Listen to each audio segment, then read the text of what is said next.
Hello guys, good morning. Welcome back to our channel. So, for today's video, it's another kotse vlog. Ngayon Yes. lang ulit. Ngayon na lang ulit kami nakapag-vlog sa kotse. Mm-mm. Kasi tinignan ko yung mga nakaraang vlog namin sa yung kotse vlog namin. Tagal na. Like 2 months ago. So, kailangan natin ituloy yan. 3 months. Yes. So, May kailangan tayo pag-usapan ulit. At pag-uusapan pa rin namin kung ano yun. So, malalaman nyo na lang mamaya. okay, alis muna kami. Then, we'll see you guys later.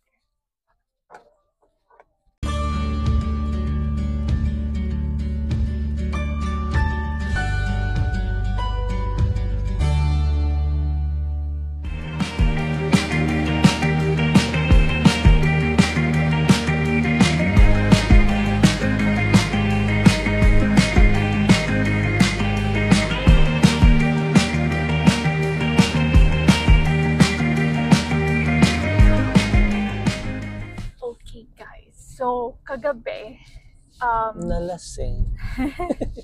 Hindi. while nag-vlog kami nung recent upload namin. Which is ito. Oo. Panoorin niya rin. Ayun. So, habang nag-vlog kami nun, tapos pag-uwi namin, we saw a post. Actually, kahapon lang din siya, di ba? Na parang, Hindi ko sure kung kahapon lang yung announcement na yun. Pero kahapon ko lang siya nakita talaga. So, might as well. Pag-usapan na rin natin today. yes. Which is, ano nga ba yun? Yun yung amendment, something amendment siya. Parang proposal pa lang siya regarding tiers 4 and 5 na work is magkakaroon daw ng pathway for permanent resident na. So kasi ngayon, currently only tier 0, 1, 2, and 3 are the ones is eligible pa lang Yes, to apply for or PR. PR. So ngayon, based dun sa announcement, magkakaroon na daw ng pathway for And tier 4 Five. and 5. yes, which is napag-usapan namin dun nga sa vlog last night na how hard is it to get a job here in Toronto or GTA Yeah. na hindi tier 4 and 5 lang. Yeah. Kasi dun kami nag-fall kasi. So ano nga ba yung parang opinion namin about that? So, For us. ano lang, take note lang na proposal pa lang yun. Mm-mm. So, hindi pa siya talaga, hindi pa siya ongoing yung ano na yun, yung parang law. Yeah. Sabi by fall this year, di ba? All this year will be the Yung details, announcement. announcement. Kung tuloy ba or hindi. Pero yes, so ang take daw namin dun is okay siya for us. Siyempre pabor siya sa amin kasi doon nag-fall yung work namin eh. We don't need to be pressured na maghanap ng pasok sa tier 0, 1, 2, 3 within those PGWP years. Pero at the same time, we're worried about kasi lahat ng trabaho, lahat ng entry level, Nasa tier 4 and 5. nasa tier 4 and 5. Yun nga yung natanong niya ako last night. Sabi niya, kung lahat ba nasa 4 and 5 or merong work na hindi pasok totally sa tier. Yeah, kasi magiging siya, parang chaotic. Isipin nyo na lang, lahat ng tao dito nasa tier 4 and 5. Like mostly 95% maybe, ganyan. Oo, magiging madali siya for most of us kasi nasa tier 4 and 5 nga kami na trabaho. So, kailangan lang namin yung patagalin yung work namin. Pero we never know kung ano yung chance ba, kung bababa ba yung chance natin since madaming tao.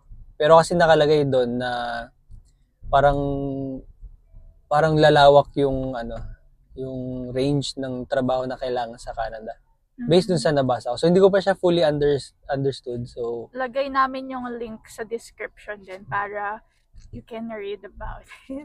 yeah. And yeah, sabihin niya rin. Comment din kayo kung ano ba yung naiisip niyo about that. And yun nga, kung may work ba na wala sa tier.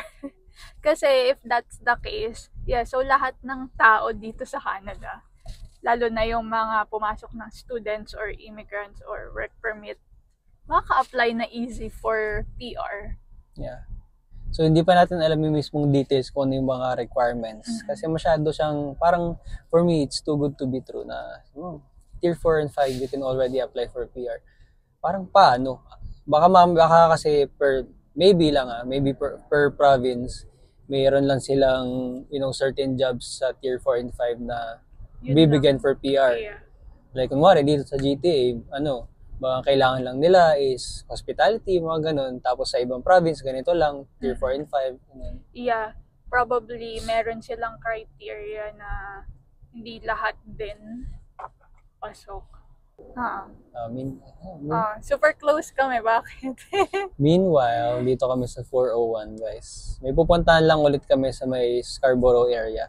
May mga kailangan lang kami asikasuhin. So, ayun. Enjoy the traffic. Traffic is real. Yan.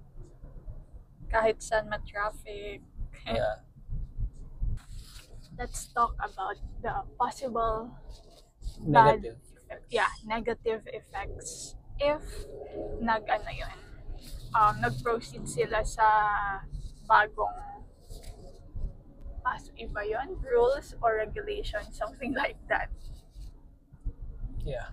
So, ano ba yung palagay namin? Opinion lang namin to, guys, sa mga posible maging effects niya negatively sa PR applications ng mga immigrants dito sa Canada.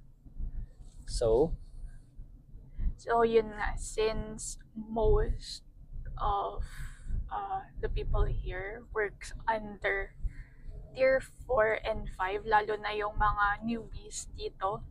So if that will be the case, mas dadami ang competition. First point is, for sure dadami yung competition kasi nga marami rin namang gustong umangat ng tier 0, 1, 2, and 3. Pero since nga mahirap, nagsesettle muna sila sa ano man tawag nila, low skilled worker na tinatawag nila. Or yung entry level. Yun na. Sa ngayon, ang hirap na makakuha ng PR kasi sa competition, pero dadagdag pa yon. So, mas dadami ang competition. Especially, mas tataas yung competition to have a PR, to apply for a PR. Kasi nga, entry level na lang eh. So, madali makakuha ng entry level na jobs. Lalo na yung nagfo-fall lang siya ng tier 4 and 5, and given that na maglalabas sila ng ganon na pwede na, so ang daming magiging complacent na ay dito na lang kami, kasi pwede naman na. Kung dadami nga yung competition, siyempre mas na siya, parang ang hirap nang isipin kung ano ba talaga yung idodraw nila na trabaho, kasi hindi naman yung sa PR application kasi, guys, hindi siya porket pasok ka dun sa requirement mabubunot ka na agad. Siyempre depende pa rin yan sa labor needs ng ng province or ng city. Yes. Kasi dito sa Ontario, may mga kailangan sa Northern Ontario, pero merong hindi kailangan dito sa Toronto area. So, yun yung isa sa mga magiging possible negative effect din is tighter competition. And possible rin na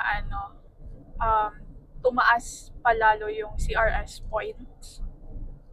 Yeah, feeling din namin baka tumaas na yung points. Kasi sa ngayon last year is 515? Hindi, parang hindi. Feeling ko lang din I mean, opinions lang naman namin to. So, feeling ko hindi naman kasi currently pag nasa 4 and 5 ka, hindi ka pasok dun sa points dun sa tier na kailangan. Points na kailangan mo. Kailangan mo tier 0, 1, and 2, and 3. Tapos may certain points siya. Pero pag 4 and 5, hindi siya eligible. So ngayon, siguro, since meron ng, kung magkakaroon man ng PR pathway for tier 4 and 5, siguro mag-a-adjust yung requirement ng points.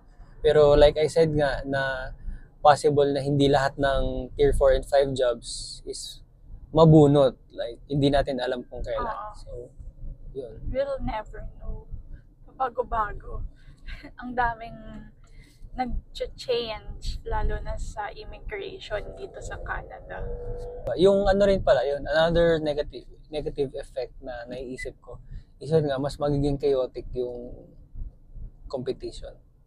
Like, hindi mo na alam kung ano ba talagang gagawin mo. Kung ano man yun, diba? Parang kahit sino na lang mag-apply. Parang paano nila ano yun, i-filter yung kailangan nilang trabaho for certain province. Yung mga nakikita namin na negative. Kung meron naman kayong suggestion or comments na mali yung sinasabi namin, comment down below lang para at least aware din kami na mali yung iniisip namin in the future. You know? Ito ay ano lang naman sa tingin namin. Kasi first, hindi pa nga siya talaga publish, which is proposal pa lang. So nag-iisip lang kami ng ano nga bang possible effect nito. Especially, maapektuhan rin kami. Lalo na yung mga nag-aaral pa lang, patapos pa lang ng school, and nasa mga work permit. So lahat tayo kahit pa paano, medyo maapektuhan nito. Kung wala pa sa tier 0, 1, 2, 3 yung work natin. So ayun, nag-iisip lang kami and the positive side naman tayo. Yeah. Yung positive side naman na naisip namin. Siyempre, even with the tight competition, mas may chance na. Yeah, Unlike ngayon, kung nasa tier 4 ka pa lang na work or nasa tier 5 ka pa lang na work, wala ka pa talagang chance unless may specific pathway for your job. Yeah. Diba? Magkakaroon ng mas may chance na. So, hindi ka na yung, ay, baka hindi ako makapag-apply in the future. Pero kung ma-publish man yun, at least ngayon, may chance na in the future. Like, yes, makakapag-apply na ako ng for PR. Pero hindi pa rin natin alam yung probability na mabunot. Pero at least, you have a chance. Yeah. Kasi sobrang ano din minsan naisip ko, sobrang random din nung pag-draw nila. May time na mababa, hindi mo ganun kababa yung score, pero mas mababa sa last draw nila. Pero nando-draw pa rin nila. May time naman na ang taas. Yung mga ganun, you'll never know talaga. Kasi kung ano talaga yung kailangan nila, yun yung binubunot nila. Kasi for now, yung STEM na tinatawag, yung parang in demand. Science, technology, or something na yan. Yeah. Yun yung pinaka in demand ngayon sa Toronto. So yun yung madalas mabunot. I mean, yun yung priority.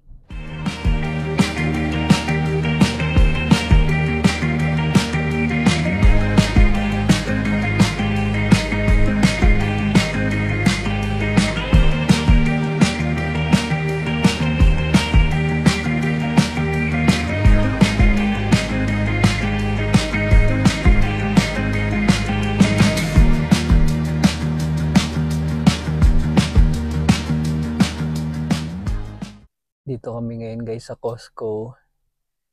May binili lang, may mga nilakad lang kami.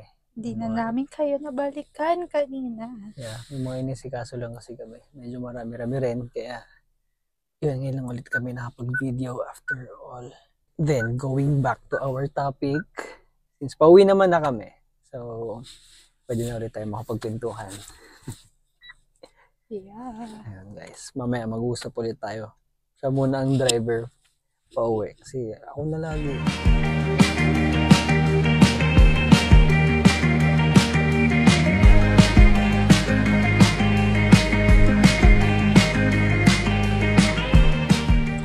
Going back to our topic earlier regarding the tier 4 and 5 possible new pathway para sa PR. Sobrang good news siya for us kung sakali man na ma-approve. Yes. Pero yun nga, may mga negative and positive effects siya possibly. Yung nabanggit ko rin kanina na ang negative effect niya possibly is yung tighter competition kasi hindi mo na kailangan maging tier 0, 1, 2, and 3 bago ka makapag-apply ng PR. So that means everyone can apply na. Every immigrant as long as you have a job. Pero adding to that, ang nakikita ko na negative effect is yung documents required. More requirements to submit. Kasi masyadong, ewan ko lang, for us lang, masyadong madali para sabihin na makakuha ka lang ng tier 4 and 5, magpatagal ka lang, then you can apply. Everyone is doing that already. No? Yes. Diba? Kasi feel ko lang sa ibang province kasi, like sa Atlantic Province and sa Alberta, nung nag-open sila ng pathway for that certain tiers, is kailangan mo ng, hindi, kailangan mo lang ng job offer. Yung job offer para sa designated na employer, yung eligible na employer para makapag-apply. So baka ganun din ang gawin nila, like hindi kung saan ka lang magtrabaho, okay na. So yun yung feeling kong magiging mahirap, mas magiging mahigpit na yung pag-hire nila, especially sa mga immigrants na looking forward to use that company for PR. Kasi kung sabihin mo na tier 4 ka, tier 5 ka, entry level, pwede ka na mag-apply. Parang ano yung additional na need i-check sa'yo kung qualified ka ba talaga, kung kailangan ka ba talaga, something like that. Kaya, yeah, more requirements yan for sure. And sa ano din, most probably sa company rin na pinagtatrabahuhan mo. Baka mas madami silang hingin. Something like that. But yeah, again, ito ay based lang sa aming naiisip. Wala pa talagang final announcement. We're just trying to prepare ourselves rin in case na maging okay din tong pathway na to for us. Looking at the brighter side, syempre magiging magandang effect siya for us. As I said earlier nga, na yun yung current work namin, nasa tier 4 lang. So, kailangan lang namin talaga ma-maintain yung job na yun para makapag-apply. So, we're really hoping na ma-approve yung policy or amendment or whatsoever na yun. Kasi magiging pabor siya talaga for us. I mean, kung ma-approve man siya, at least ngayon pa lang alam na namin na may chance. Unlike kung wala pa yon, talagang hindi pa namin alam kung paano.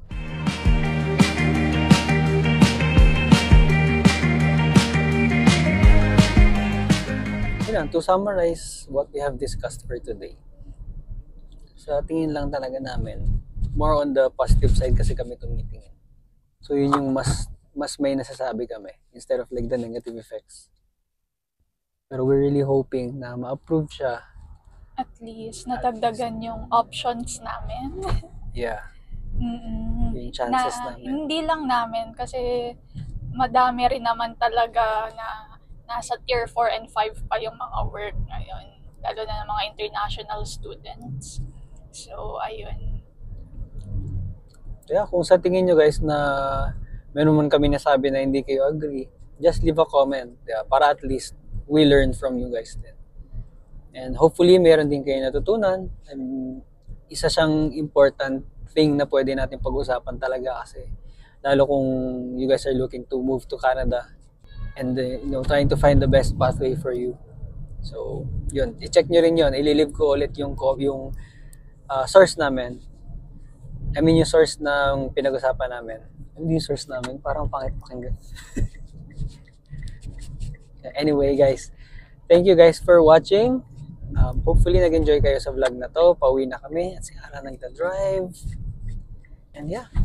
Don't forget to like, comment, and subscribe to our Facebook page. And syempre dito rin sa YouTube namin. And see you guys on the next vlog. Yes, we'll see you soon, guys. Bye! Thank you for watching. Bye-bye!